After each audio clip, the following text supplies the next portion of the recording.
Let's get into prism now.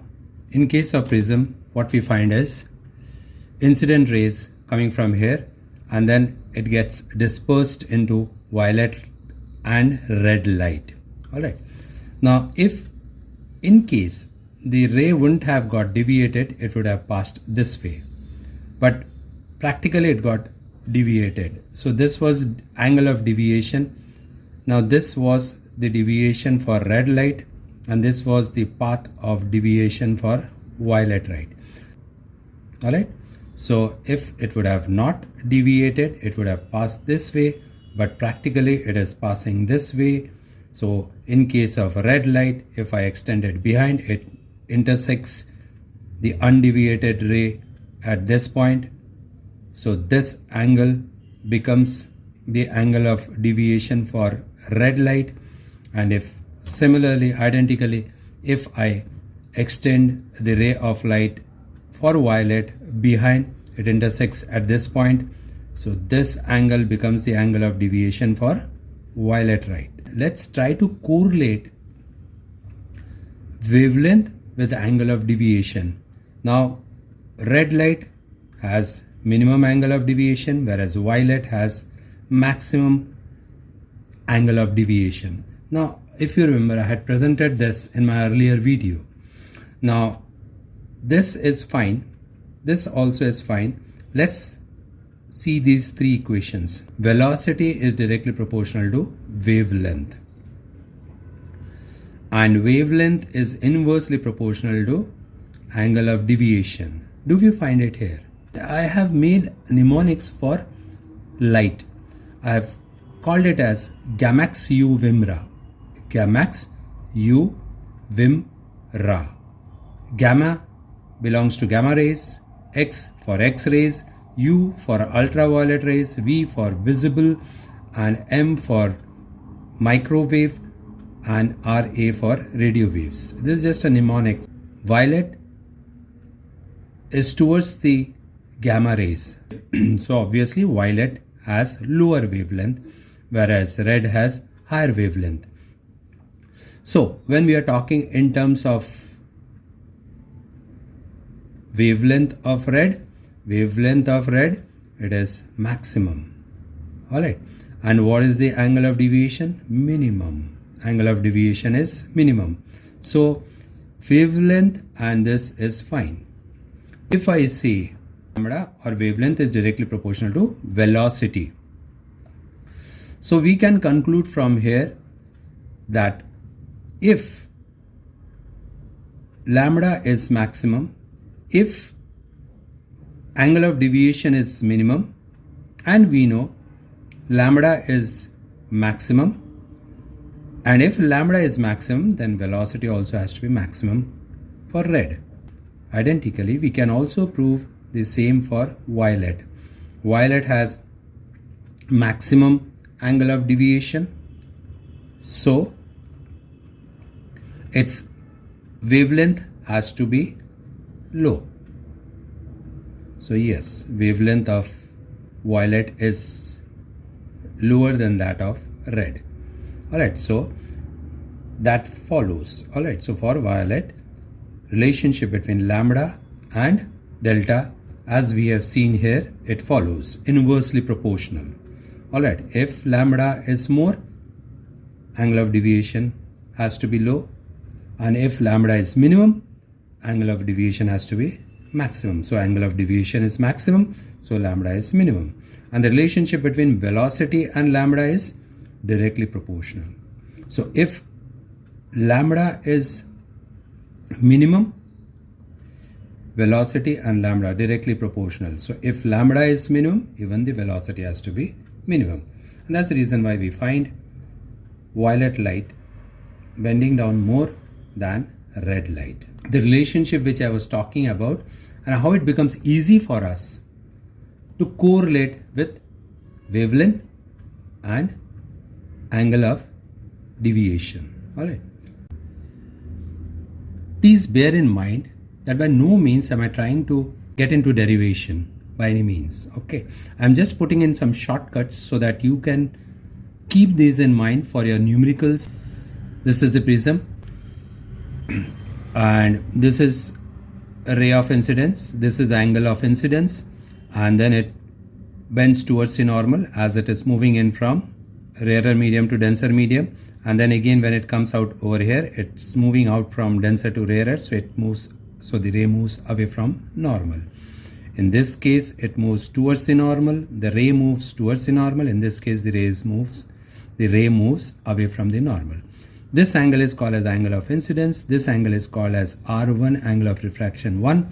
This is called as angle of refraction 2, R2, and this is called as emergent, angle of emergence. Alright, and this is called as prism angle A. For prism, it is known that I plus E is equal to A plus delta. I plus E is equal to A plus delta. Alright, so this is well known. Now, the formula for prism, for refractive index of prism, is also well known, which is sine A plus minimum deviation upon 2 divided by sine A by 2. Alright, this is as per Snell's law. Now let us get a bit of knowledge about it. At angle of minimum deviation dm, I gets equal to E. Now when this angle of deviation becomes minimum, on changing angle of incidence, at a particular angle of incidence, this angle of deviation becomes minimum.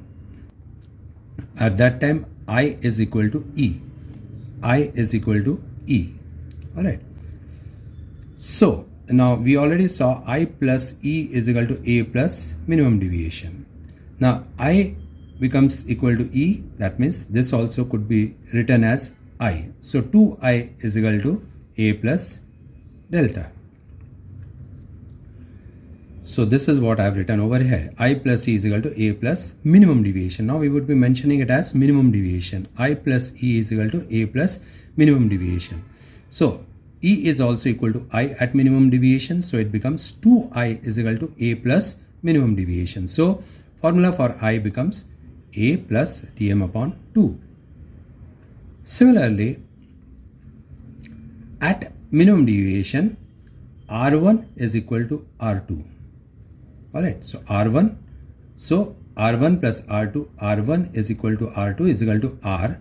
So R1 plus R2 is equal to 2R. Alright, so R becomes A by 2.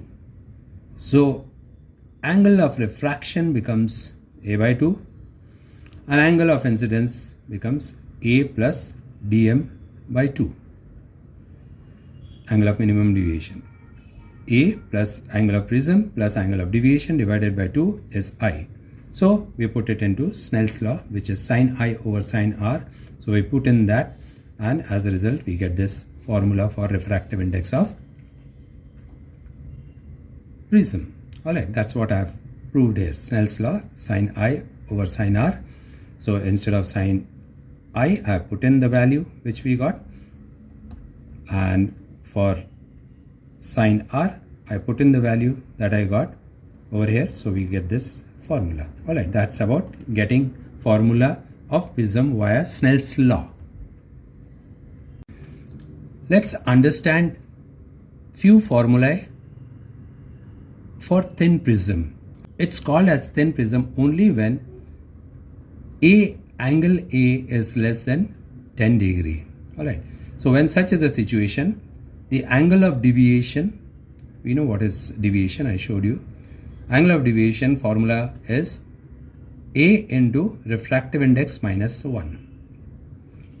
Mean deviation, that is del VR, violet, red, mean in between those colors are yellow, del Y, which is average, del V plus del R upon 2. That approximately comes to del Y. So del Y we assume it to be mean deviation. Alright, and formula for that, on substitution of this, we would get A, that is the angle of prism, and in bracket you have mu y minus 1. Alright, yellow to be chosen as mean color. Alright, now what is dispersive power? Omega. Dispersive power omega is dV minus dr upon dy. substituting those formulae, we can derive it to be A into mu v minus mu r upon A into mu y minus mu 1, or rather A gets cancelled. So this is the final formula that we have. Now dispersive power, what does dispersive power means? Dispersive power means power to disperse or separate colors. Alright, we see spectrum, so powers to separate those colors is dispersive power. And you can see mu, up we have mu, down also we have mu. So obviously the unit would get cancelled. So omega is dependent on mu, and omega is also unitless, and omega is dispersive power of prism. Alright, so dispersive power is power to separate all those 7 colors that we see in spectrum of prism. Okay guys, I hope this would help you a bit in applying to numericals and solve. Alright.